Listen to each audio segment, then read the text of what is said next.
Hello বন্ধুরা, কেমন আছো তোমরা সবাই? আশা করি সবাই খুব ভালো আছো আর আমিও খুব ভালো আছি। তো চলে এলাম আজকে নতুন একটা ভিডিওতে।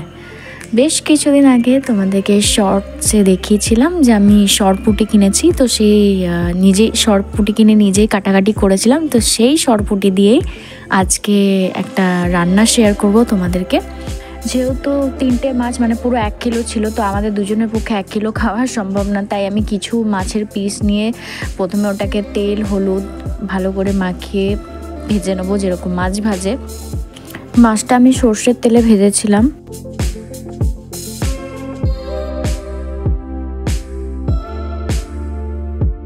তো মাছগুলোকে ভালো করে এপিট ওপিট ভেজে মাছগুলোকে আমি তুলে নেব।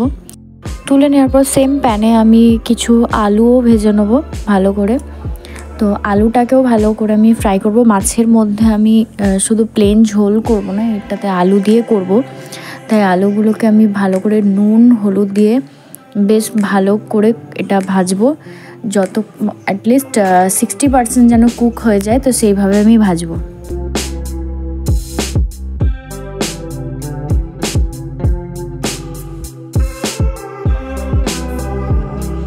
তো আলুগুলো যাতে 60% সিদ্ধ হয়ে যায়, তো সেই জন্য আমি ভালো করে ঢেকে ঢেকে ভেজে নিয়েছিলাম আলুগুলো। তো দেখো আমার আলুগুলো খুব ভালোভাবে ভাজা হয়ে গেছে। তো এবার এগুলোকে আমি তুলে নেবো। তো ওই প্যানেই আমি আরও কিছুটা সর্ষের তেল অ্যাড করলাম। ওটা গরম হওয়ার পর আমি ওখানে একটা তেজপাতা আর 2টো লং এলাচ দিয়ে ওটাকে ভালো করে ফ্রাই করে নেবো যতক্ষণ ওটার স্মেল উঠছে। তো গরম মশলাগুলো ভালো করে ভাজা হয়ে যাওয়ার পর এই স্টেজে আমি পেঁয়াজ অ্যাড করে দেবো। তো পেঁয়াজ আমি এখানে একটা গোটা দিয়েছিলাম, অবশ্যই আপনারা মাছের কোয়ান্টিটি দেখে পেঁয়াজ অ্যাড করবেন। তো এখানে পেঁয়াজগুলোকে আমি ভালো করে ঢেকে ঢেকে ভাজবো যতক্ষণ না এটা সফট হচ্ছে আর কালারটা চেঞ্জ হচ্ছে।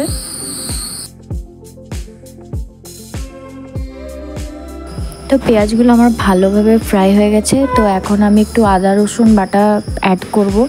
তো আদা রসুনটাও মাছের কোয়ান্টিটি দেখেই অ্যাড করতে হবে।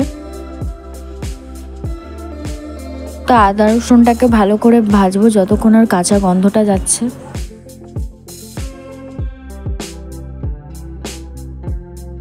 তো আদা রসুনটা ভাজা হয়ে যাওয়ার পর এখন আমি একটা গোটা টমেটো অ্যাড করেছিলাম। তো এই টমেটোটাকেও ভালো করে কষিয়ে নেব, মানে যতক্ষণ না টমেটোটাও মানে সফট হয়ে যাচ্ছে। আর মশলাটা লেগে গেলে অবশ্যই একটু জল দিয়ে দিয়ে কষাবেন। তো টমেটোটা আমার সফট হয়ে গেছে। তো এই স্টেজে আমি এক এক করে গুঁড়ো মশলাগুলো অ্যাড করব। তো প্রথমে আমি ধনে গুঁড়ো দিয়েছিলাম, ধনে গুঁড়ো, হলুদ গুঁড়ো, কাশ্মীরি রেড চিলি পাউডার আর পরিমাণ মতো নুন দিয়েছিলাম। আমি এখানে জিরে বাটা দিয়েছিলাম, ভিডিওটা স্কিপ হয়ে গেছে তাই এখানে ভিডিওটা অ্যাড করতে পারিনি। আপনারা চাইলে বাটাও দিতে পারেন আবার গুঁড়োও দিতে পারেন, বাট বাটাটা দিলে একটু টেস্টটা বেশি হয়। তো মশলাগুলো ভালো করে কষিয়ে নেবো। আর ঝালটাও অবশ্যই আপনাদের মতো করে আপনারা খাবেন, কতটা কে ঝাল খায় সেই হিসাবে অ্যাড করতে হবে।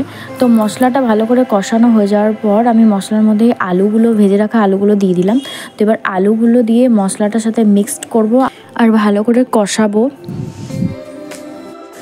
তো যত বেশি কষাবেন ততই রান্নাটা টেস্ট হয়।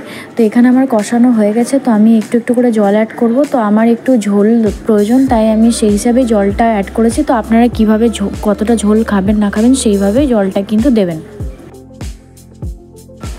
তো ঝোলটা ফুটে এলে আমি এক এক করে মাছগুলো দিয়ে দেবো।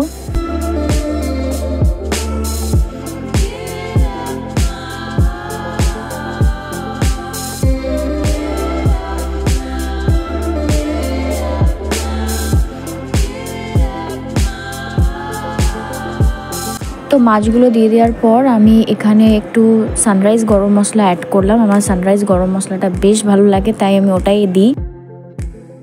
তবে এই সরপুঁটি মাছটা যতটা ফ্রেশ ছিল, খেতেও ততটাই টেস্টি ছিল, খুবই ভালো ছিল মাছটা খেতে।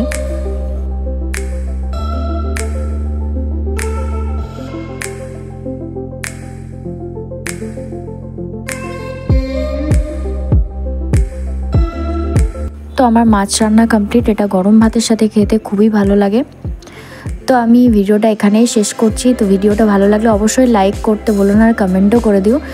আর আমার চ্যানেলে যারা নতুন আছো তারা অবশ্যই চ্যানেলটাকে সাবস্ক্রাইব করতে ভুলো না আর বেল বাটনটাকে হিট করে দিও, যাতে নতুন কোনো ভিডিও আপলোড করলে তোমাদের নোটিফিকেশনে খুব জলদি পৌঁছে যায়। তো আমার ইনস্টা আর ফেসবুকটাকেও ফলো করতে ভুলো না, ওটাও আমি স্ক্রিনের ওপরে লিঙ্ক দিয়ে দেবো। তো চলো টাটা, আবার আসবো খুব জলদি নতুন একটা ভিডিও নিয়ে।